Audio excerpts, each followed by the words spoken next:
Сәлем достар, бүгін осындай керемет түрік тағамы ерекше болып дайындалатын пельмендер дайындаймыз. Бірінші ең алдымен қамырымызды дайындап аламыз. Қамырымызды дайындау үшін бір жұмыртқа және де 200 миллиграмм суымызды қосамыз. Мен тұзды судың ішіне араластырып, дайындап ертіп қойғанмын. Жақсылап, әдемі етіп, қатты емес, жұмсақ емес, қамырды дайындап аламыз.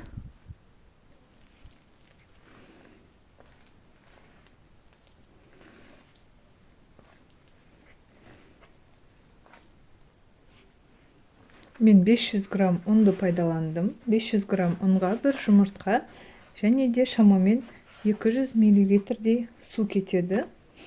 Енді ұнның тығыздығына да байланысты, кішкене плюс-минус болады.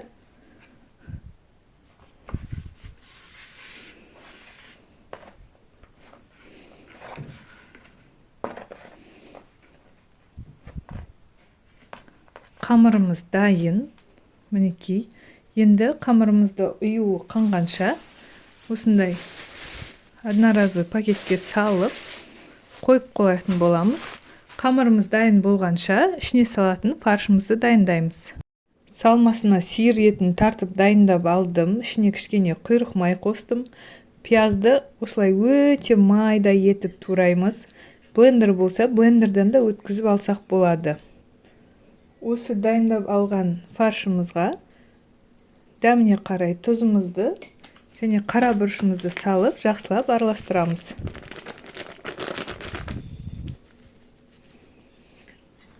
Барлығын жақсылап араластырып, бір келкі етіп араластырып шығамыз.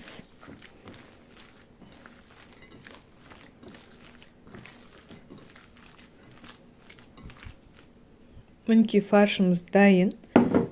Енді мұны тоңазытқышқа салып қоя тұрамыз. Сонан соң жаңағы илеп қойған қамырымызды тағы да бір осылай жақсылап аударып илеп шығамыз. Жақсы бір тегіс жайылу үшін жақсылап тағы да осылай бір қайтарып аламыз.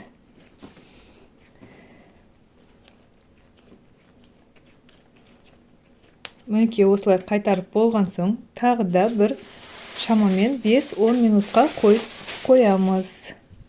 Қамырымыз дайын болған соң столдың үстіне кішкене ұнымызды сеуіп, қамырымызды жақсылап жұқа етіп жайып алатын боламыз. Мінекей қамыр дайын. Қатты жұмсақ емес, қатты емес, әдемі болып шықты. Енді осы қамырымызды жақсылап жайып бастаймыз. Егер қамыр жаятын столдарыңыз кішкентай болатын болса, қамырды міндетті түрде 2-ге немесе 3 бөлікке бөліп алғандарыңыз дұрыс. Өйткені менің столым үлкен болғандықтан, мен бұны бөлмей үлкен етіп жаятын боламын.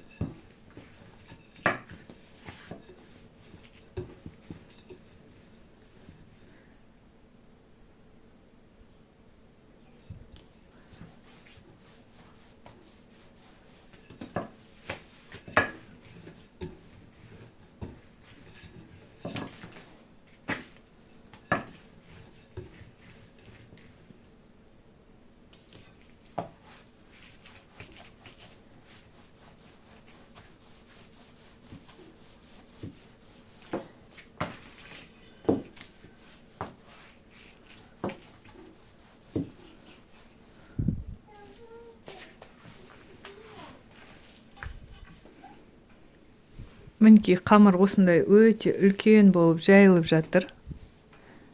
Қамырымды жайып болдым. Қамыр дайын. Жұқалығы шамамен 2-3 мм. Енді осы дайын қамырды 2-де 2 етіп, жақсылап кесіп шығамыз.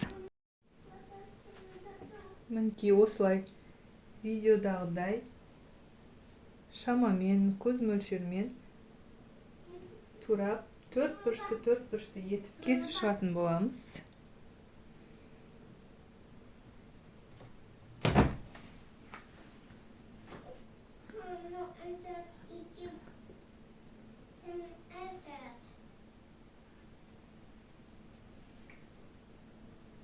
Мінекей бір жағын кесіп шықтым, енді екінші жағын кесіп шығамын. Осылай 4 бұрышты етіп, мына жағынан 2 сантиметр, мына жағынан 2 сантиметр етіп аламыз.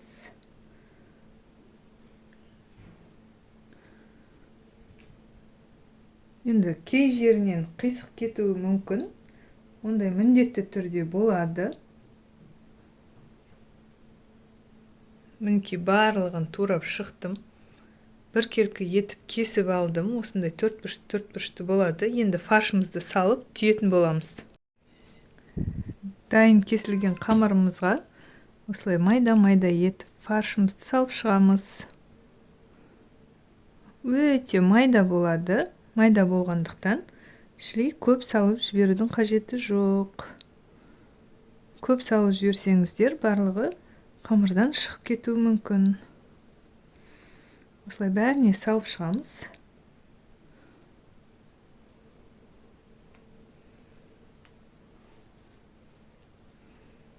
Бұл өзіміздің пельмендерге қарағанда түйілуі өте оңай. Жайып кесуінен сәл кішкене уақыт алады, бірақ түйілуі өте оңай.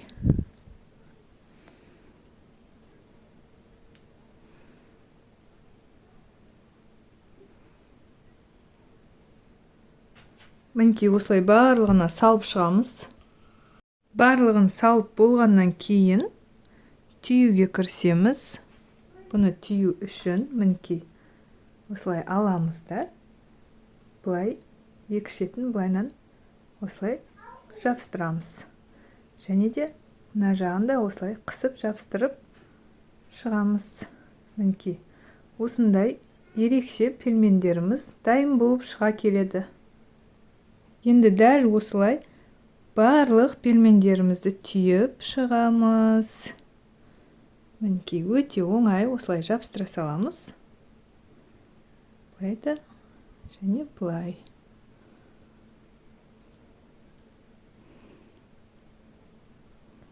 Барлығын түйіп шығып, кейін пісіріп аламыз. Пельменді түйіп жатқан кезде газдарыңызға қазанға су қойып, алдын ала қайнатып, дайындап қойсаңыздар болады. Түрік халқында бұны манты деп атайды. Турецкий манты. Ал бізде манты деген үлкен болғандықтан, бізге пельмен деген дұрыс келетін сияқты.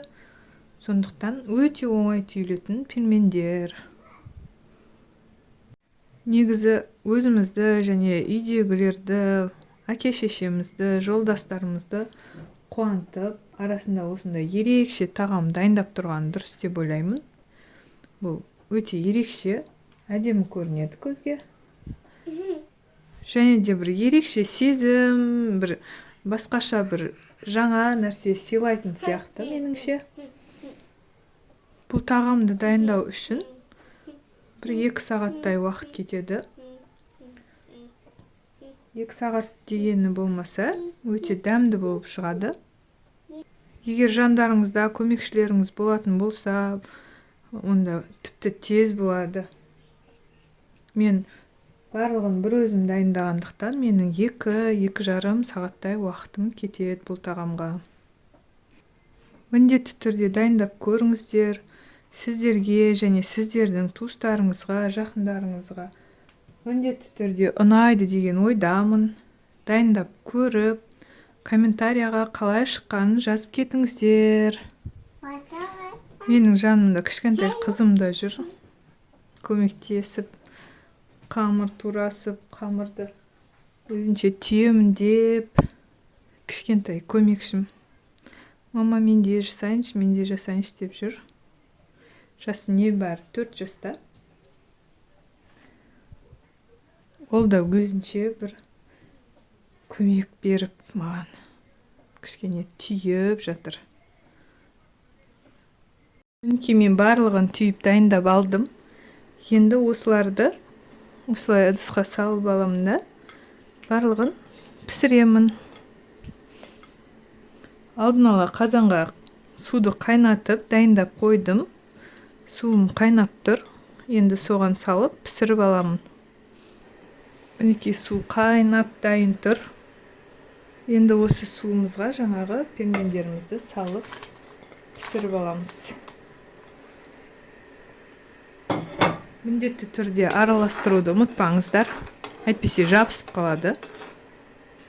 Осы мен дайындаған рецепттен шамамен 5-6 адам тоятындай әжіптерім пельмен шығады. Мен дайындаған пельменді 3 бөліп салып пісіріп алатын боламын. Егер үлкен ыдыстарыңыз болса, бірден салып пісіріп алсаңыздар болады.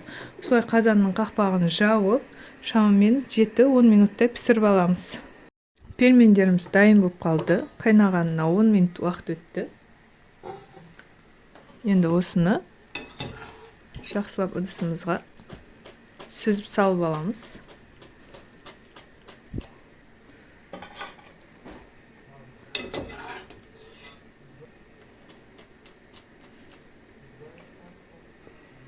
Мінекей пісіріп алдым. Енді осыған мен осындай сары майды, ертілген сары майды осылай жағып араластырамын. Бұл әрі жабыстырмайды, әрі ерекше дәм береді. Осымен тағамымыз дайын. Сіздерге ас болсын. Міндетті түрде жасап көріңіздер. Сау болыңыздар.